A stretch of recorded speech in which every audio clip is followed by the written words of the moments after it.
of programs mostly that help low and moderate income people, extend the Bush tax cuts for the wealthiest, and turn Medicare into a voucher plan, which ultimately, by giving seniors vouchers instead of letting them be part of Medicare, will cost $3 trillion, according to economist Dean Baker, just in waste alone, just in administrative waste, by breaking up into a whole bunch of different private healthcare bureaucracies, this very successful and very popular Medicare program.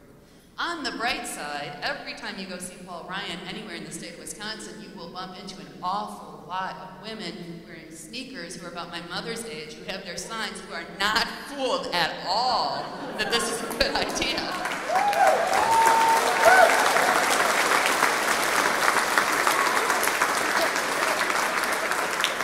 Getting out there, and there's only so long you can go after people's health care, close their schools, take away their right to collectively bargain, completely screw local communities, and continue to get votes. And that's why we're seeing the protests that we're seeing. There were 20,000 people on the Capitol lawn last Saturday. This thing is not over.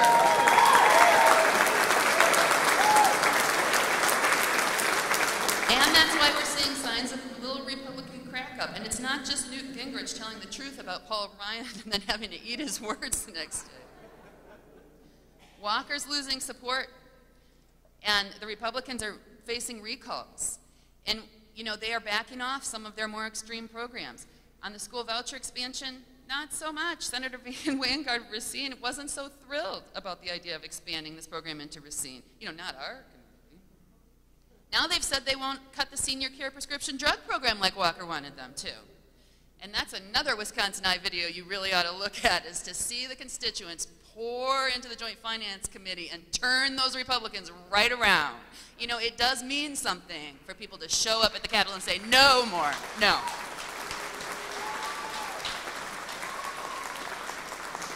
There is a lot of power when people start to take politics really personally and show up together in these incredibly diverse crowds that we've seen and say, we are not going to take this anymore, and we are going to recall you.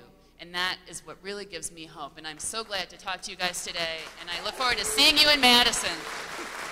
Thank you.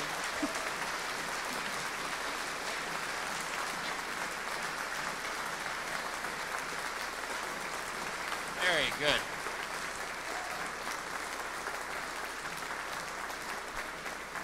I'd like to say thank you to Ruth, and thank you because I watched, and none of you clapped when she talked about recall. Oh, wait, you did. I saw you. All right. We're going to have you banished to the back of the room. We're not going to endorse anybody, but our next speaker is someone you may have heard of, Dave Obey.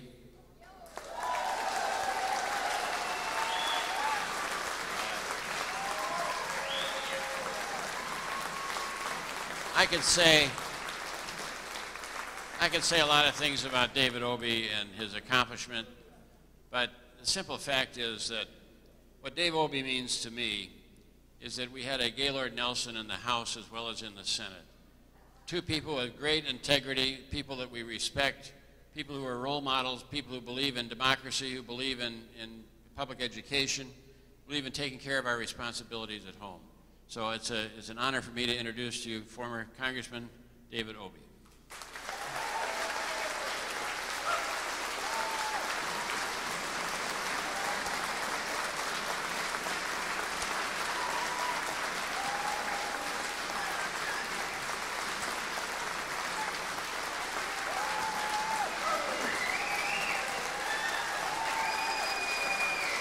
Thank you.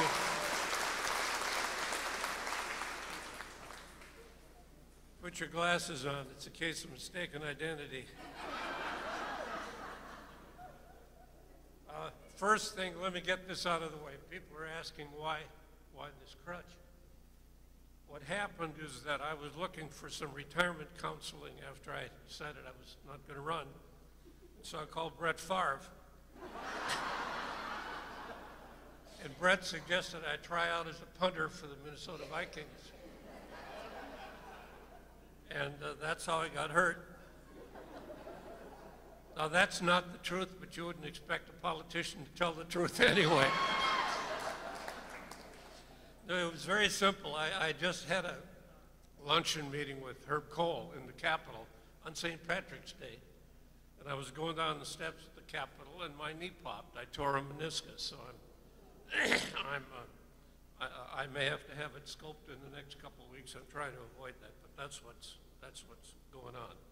I'm glad to see you all here, and I want to talk to you today about what has happened to this state and this country since the election. If this last year's election proved anything, it proved that elections count, that every vote counts, and that those who say there isn't a dime's worth of difference between the two political parties don't have a clue about anything. Last year's election set in motion a series of events that will require us to think long and hard about what kind of country and what kind of state we want this to be, what kind of society we want to live in, and we have to face the fact that we are faced with the question of what kind of a balance we want to see between our individual responsibility and our social responsibilities. And in thinking about all those choices, I hope that we will always remember that we are from Wisconsin.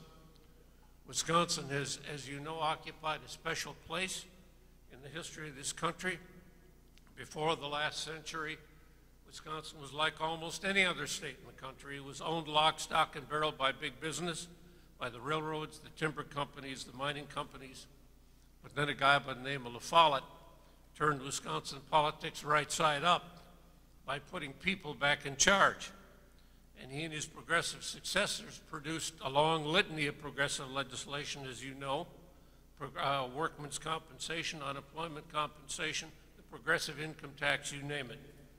And they pursued rigorous oversight of big business to give investors and workers a fair deal in the marketplace and at the bargaining table. And that history explains why it is so jarring to see the assault on economic security and economic justice that we are witnessing today being led by two politicians from Wisconsin. And that's what I want to talk about today. At the national level, we see Paul Ryan leading the effort to repeal the 20th century by pushing his radical new federal budget.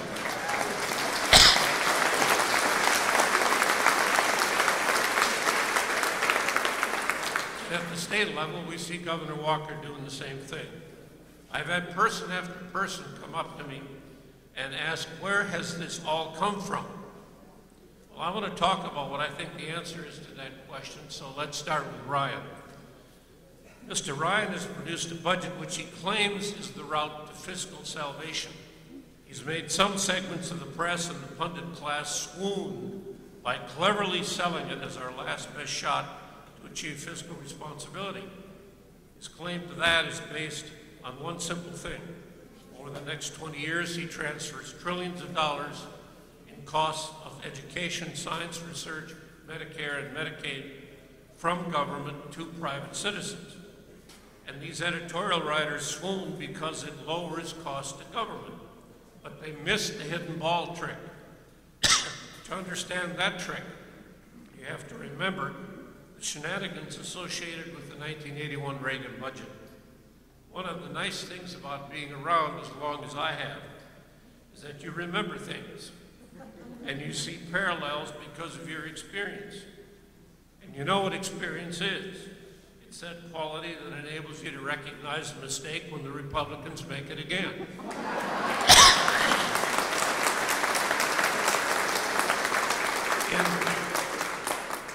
In 1981, as you will remember, Reagan's budget, put together by David Stockman, claimed that if we doubled military spending and cut tax rates by 25%, that we would generate such phenomenal economic growth that the budget would be balanced. Instead, as you know, it tripled the national debt. The nation ran up more debt in 8 years of Ronald Reagan than it had rung up under all of the previous presidents in the history of the country, from George Washington through Jimmy Carter combined. Stockman later admitted in that famous Atlantic Monthly article that it was all a Trojan horse game in order to divert attention from their main goal, which was to bring down the top rate to the most well-off in the society. That's exactly what the Ryan Plan does. The Ryan Plan is very easy to understand if you look at all of it, and if you do not ignore the basic laws of mathematics and economics. First, while the Ryan budget masquerades as an entrepreneurial budget, it really shrinks opportunity for middle-class working families who are struggling to find affordable educations for their sons and daughters. It clobbers student aid programs such as Pell Grants. Second, it repeals health care reform. What does that mean? It means that for 30 million uninsured people who were going to be able to walk into the hospital front door when they needed help, under Ryan's plan, it's back to the back door for them, the emergency room, the least efficient, most expensive way to deliver medicine. And in addition, Ryan expands, he obliterates the expansion of Medicare subsidies, which are supposed to be aimed at helping another 16 million people afford to purchase private insurance. That will be gone too. It means that the federal guarantee that you can go to an insurance exchange, which is simply a fancy word for a website that will let you compare private insurance plans side by side to see who will give you the best deal, that'll be gone too under Ryan. Third, the Ryan plan shreds Medicare. It eliminates the guaranteed benefit which Medicare provides today and substitutes an anemic voucher which you can use to shop the private market for coverage. But the value of that voucher shrinks over time. It's been estimated that that little trick will eventually double the cost of Medicare for future citizens or senior citizens. Fourth, it shreds the capacity of Medicaid to buttress the economic security of middle-class working families. Now, Republican Party strategists like to dismiss Medicaid as just being a program that just helps the poor, but doesn't do much for the middle class. That is far from the truth. Medicaid is often a key in keeping middle-class heads above water. The Ryan plan slashes federal help to states to maintain Medicaid funding. Medicaid is often used by middle-class working families to help pay nursing home costs for Grandma and Grandpa. By slashing Medicaid funding, working-class families will often be pushed into doing what they did in the 50s. And in the 50s, what happened? When Granny had a stroke or broke a hip, they built another room on the house, or they converted a spare room into another bedroom. The difference is that in the 50s, somebody in the family was home to take care of Granny. But today, with Mom and Dad both working outside the home, with most families anyway, nobody is going to be home to take care of Granny. So that's roughly what the Ryan plan does. It shifts costs for education, medical research, science, health care, Medicare, and Medicaid to private families to save money for the government. But what does Ryan do with those dollars that he saves by shifting those costs from government to the private working families of this country? Does he eliminate the deficit? Of course not. Instead, he uses a huge part of those so-called savings to cut tax rates for corporations and the very wealthiest, paid for by the middle class. It is just another Trojan horse maneuver to move trillions of dollars up the income scale, out of the pockets of people who work for wages, into the stock portfolios of the very wealthiest. And let's put it all in context. Over the past 30 years, we've seen the income of average middle-class American families gradually stall out and even decline when you factor in inflation. In contrast, since 1977, the average income of the wealthiest 100th of 1% skyrocketed from $3.5 million to $35 million, a tenfold increase at the expense of people below them on the economic ladder. 42% of the nation's new wealth from 1982 to 2004 went into the pockets of the richest 1% of Americans. And as a result, the wealthiest 20% now control 85% of America's wealth, while the rest of America has had to settle for table scraps. Now look it, you know and I know that Americans want to succeed, and Americans want other Americans to succeed. but they also recognize that there are certain norms of decency that ought to be observed. They don't want a tiny, lucky few taking all of the marbles just because the raw markets do not provide any checks and balances to give hard-working wage earners any power at all to defend their right to a decent standard of living. So the Ryan Plan does not just threaten seniors and students. It is an assault on the economic security of families across the board, and in doing so, it destroys the belief of all Americans that we are all in it together and that we're aware of the obligations we have to one another in this society. So that's the House.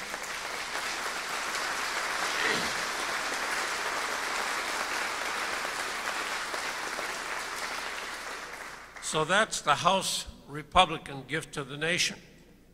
What's their gift to Wisconsin? Well, it's a mean-minded and thuggish parallel performance by Scott Walker that is so outrageous it makes even me mad enough to want to run.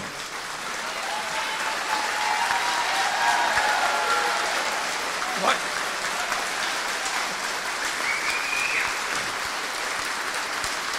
Now what? Just kidding. What does Scott Walker's budget do?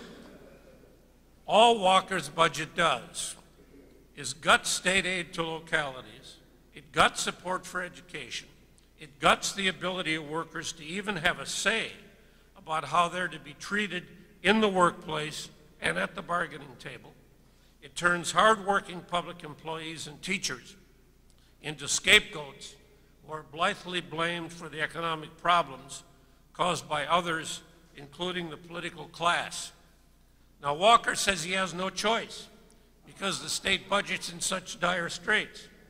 Well, I flatly disagree. There is another choice, and I would like to tell you what it is. Last month, I made an inquiry.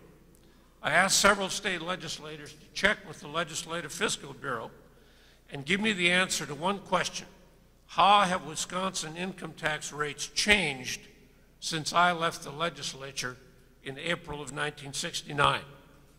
And here's the answer. The income tax rate for those at in the very bottom bracket has gone up by 70% since that time. The top rate for those who make more than $210,000 a year has been cut by 22%. If the only thing the governor did was to return that top rate to its 1969 level, that action could raise $600 million in the next biennium.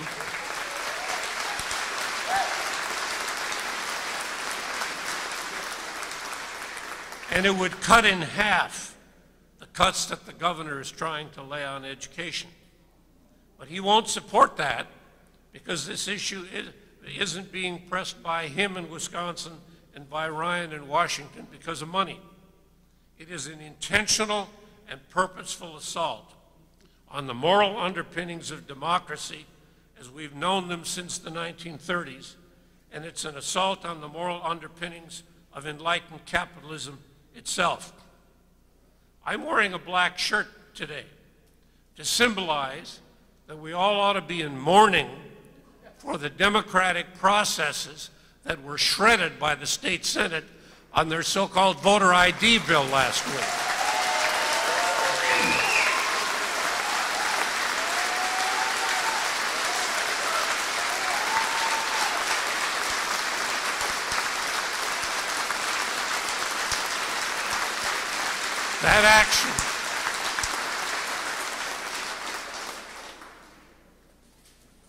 That action is nothing less than an assault on the most basic of all rights in a democratic society, the right of people to vote for their leaders. And it has been shredded all in the name of, all for the purpose of cynical political manipulation to benefit one party over another. Don't listen don't listen to this high-minded bull gravy that they're peddling about how they're trying to stop voter fraud. There has not been voter fraud that anywhere approaches the degree of fraud in their argument that they used to pass that bill this week.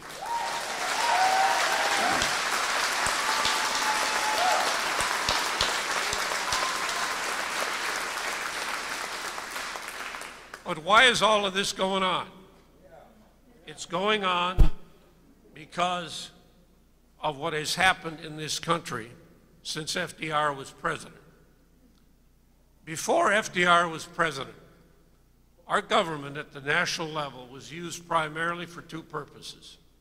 One, to help expand the country westward, and second, to help business in a partnership to try to develop the country. But when FDR came along, he tried to expand the deal. He tried to cut average middle-class Americans in on the deal as well. And what he tried to do was to use the tools of government to provide working-class families with stronger wages, improved working conditions, a retirement safety net by creating Social Security, and by guaranteeing workers a seat at the bargaining table. Because of those changes, working families' share of national prosperity steadily expanded, and the huge gap between the economic elite and everyone else in this country steadily diminished. Those actions produced the golden age in American economic history. But the economic and social elite in this country absolutely hated it. As you know, they called FDR a traitor to his class. And so when Dwight Eisenhower was elected, they were hoping that Eisenhower would help to turn back and repeal the New Deal. But Eisenhower was a balanced man. And he said, no, we're not going to do that. These are settled questions. And so the economic elite continued to sulk. And then Barry Goldwater took control of the Republican Party. And they got shellacked by LBJ in 1964. So what that economic elite did then, the Scafeys, the Bradleys, the Kochs, and dozens of other of the richest families in this country, they organized, and then they organized, and then they organized. And they started pouring money into all of these new so-called think tanks. And those think tanks started to produce a steady stream of academic papers. They held conferences, and their aim was to inexorably change public attitudes on economic issues. And now, finally, in the last election, they won a huge number of congressional seats, and they think that their time is now. And that is why Ryan is doing what he's doing at the national level, and that's why Walker is doing what he's doing at the state level.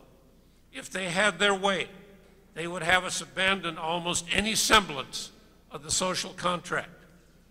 And along the way, and this really galls me, along the way, many of them would have us walk away from our social responsibility to each other, simultaneously shout the loudest about God and Christian values. Yet many of these right-wing religious tub thumpers are enthusiastically supporting the most anti-Christian economic policies you can find.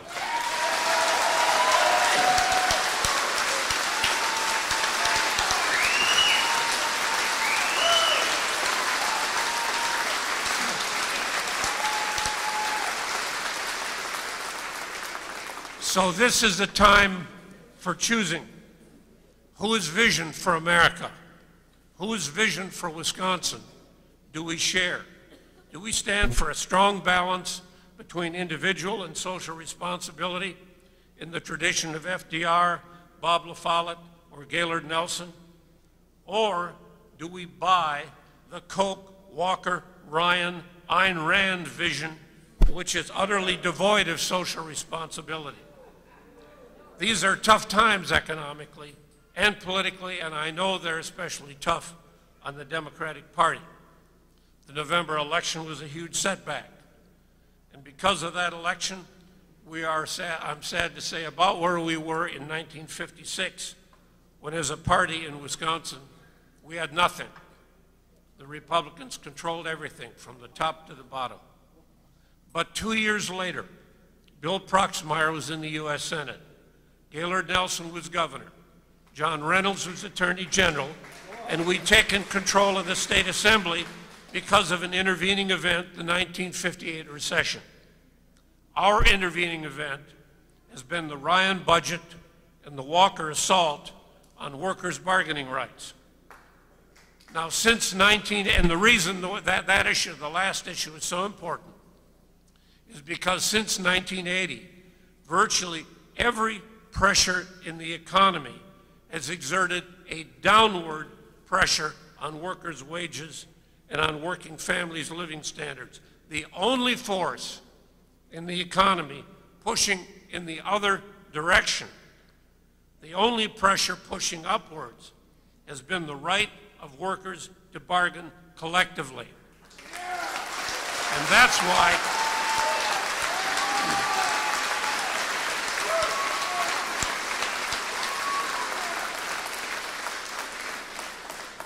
that's why more than 90,000 people who showed up on the state capitol square in Madison showed us that they now understand what the right wing is all about.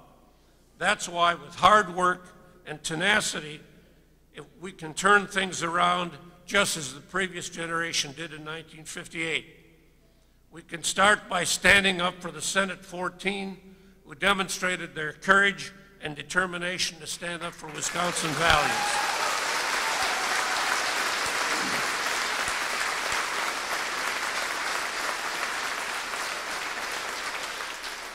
We can send a message